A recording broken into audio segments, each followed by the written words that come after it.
ಈಗ ಮಾನ್ಯ ಮುಖ್ಯಮಂತ್ರಿ ಕೂಡ ಬಂದಿದ್ದಾರೆ. ಈಗ ನಿನ್ನೆಯಿಂದ ಇದು ನಡೀತಾ ಇದೆ. ಅದಕ್ಕೆ ನಾವೀಗ ಸದನ ಮುಂದುವರಿಸ್ಕೊಂಡು ಹೋಗಬೇಕು. ತಮ್ಮೆಲ್ಲ ವಿಚಾರ ಕೂಡ ಮಾನ್ಯ ಮುಖ್ಯಮಂತ್ರಿಗಳಿಗೂ ಗೊತ್ತಿದೆ.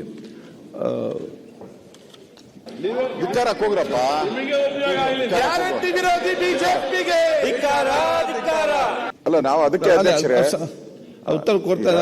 ಸದಸ್ಯರಿಗೆ ಅಗೌರವ ಆಗಬಾರ್ದು ಮತ್ತು ಸರ್ಕಾರದ ದುಡ್ಡೇನಿದೆ ಅದು ಪೋಲ್ ಆಗಬಾರ್ದು. ಇದು ನಮ್ಮ ಉದ್ದೇಶ. ಅದೇ ಉದ್ದೇಶ ಇಟ್ಕೊಂಡು ನಾವು ಮಾಡಿರುವಂತ ಧರಣಿ ಇದು. ಮಾನ್ಯ ಮುಖ್ಯಮಂತ್ರಿಗಳು ಅದಕ್ಕೆ ಆಯ್ತು ಕೊಡ್ಲಿ. ಮನೆ ಕೂತ್ಕೊಂಡೆ ಮಾತಾಡಿ.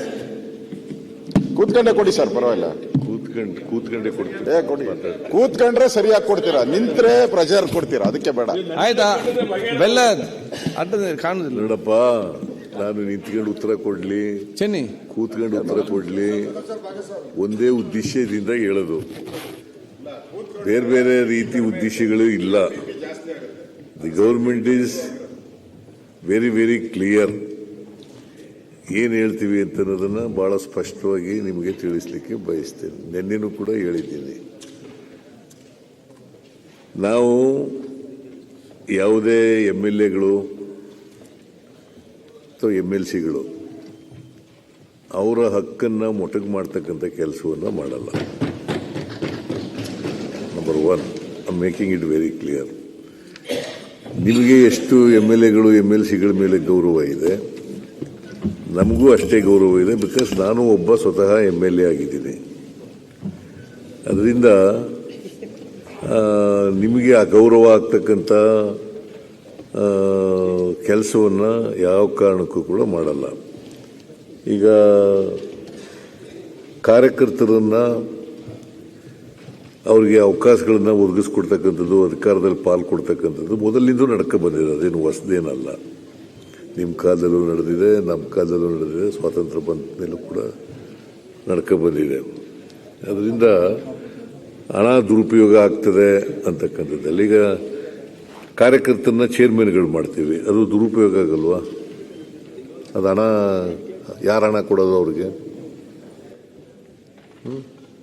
ಈಗ ನೀವು ಮಹಾರಾಷ್ಟ್ರದಲ್ಲಿ RSS ವರ್ಕರ್ಸ್ನ ಎಲ್ಲ ಮಿನಿಸ್ಟ್ರಿಗಳು ಕೂಡ PAಗಳು ಮಾಡಿದ್ದಾರೆ. ಯಾರು ವರ್ಕ್ ಯಾರು ಇದು? ಆಯ್ತು ಬಸವರಾಜ್ ಹೇಳ್ರಿ. ನೀವು ಮಾತಾಡಿದ್ರೆ ನಾನು ಮಾತಾಡಕ್ಕಾಗಲ್ಲ. ಹೇಳಪ್ಪ, ನಿಮಗೆ ಸುಮ್ಮನೆ ಗೊತ್ತಿಲ್ಲ. ಬಸವರಾಜ್ ಸೇಡಮ್ಗೆ ಏನ್ ಮಾಡಿದ್ರಿ? 21-22ರಲ್ಲಿ ಬಸವರಾಜ್ ಸೇಡಮ್ಗೆ ಏನ್ ಮಾಡಿದ್ರಿ? ಯಡಿಯೂರಪ್ಪನವರು ಮುಖ್ಯಮಂತ್ರಿ ಇರುವಾಗ ಬಸವರಾಜ್ ಸೇಡಮ್ಗೆ, ಅವರು ಮಾಜಿ ಲೋಕಸಭಾ ಸದಸ್ಯರು, ಅವರಿಗೆ ಒಬ್ರು KKRDB ಚೇರ್ಮನ್ ಇದ್ರೂ ಕೂಡ ಪರ್ಯಾಯವಾಗಿ ಮಾಡಿದ್ರಿ ಹಣ ಕೊಟ್ಟು ಅವ್ರಿಗೆ.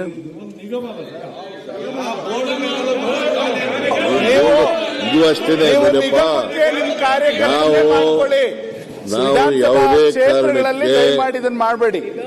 ಯಾವುದೇ ಕಾರಣಕ್ಕೆ ರಾಜ್ಯ ಮಟ್ಟದಲ್ಲಿ ಇರ್ತಕ್ಕಂಥ ಇಂಪ್ಲಿಮೆಂಟೇಷನ್ ಕಮಿಟಿ ಇರ್ಬೋದು, ಜಿಲ್ಲಾ ಮಟ್ಟದಲ್ಲಿ ಇಂಪ್ಲಿಮೆಂಟ್ ಮಾಡ್ತಕ್ಕಂಥ ಕಮಿಟಿ ಇರ್ಬೋದು, ತಾಲೂಕು ಮಟ್ಟದಲ್ಲಿ ಇಂಪ್ಲಿಮೆಂಟ್ ಮಾಡ್ತಕ್ಕಂಥ ಕಾರ್ಯ ಕಮಿಟಿ ಬಿಟ್ಟು ಅದನ್ನು ಬದಲಾವಣೆ ಮಾಡಲಿಕ್ಕೆ ಹೋಗಲ್ಲ. ಆದರೆ MLAಗಳಿಗೆ ಅಗೌರವ ಆಗದ ರೀತಿಯಲ್ಲಿ ನಡ್ಕೋಬೇಕು ಅಂತಕ್ಕಂಥದ್ದು ನಿನ್ನೆನೂ ಕೂಡ ಹೇಳಿದ್ದೀನಿ, ಇವತ್ತು ಹೇಳ್ತೀನಿ. ಯಾವ MLAಗಳಿಗೂ ಅವರ ಹಕ್ಕುಗಳಿಗೆ ಚ್ಯುತಿ ಬರದ ರೀತಿಯಲ್ಲಿ ನೋಡ್ಕೊಳ್ತಕ್ಕಂಥ ಕೆಲಸವನ್ನು ಮಾಡ್ತೀವಿ.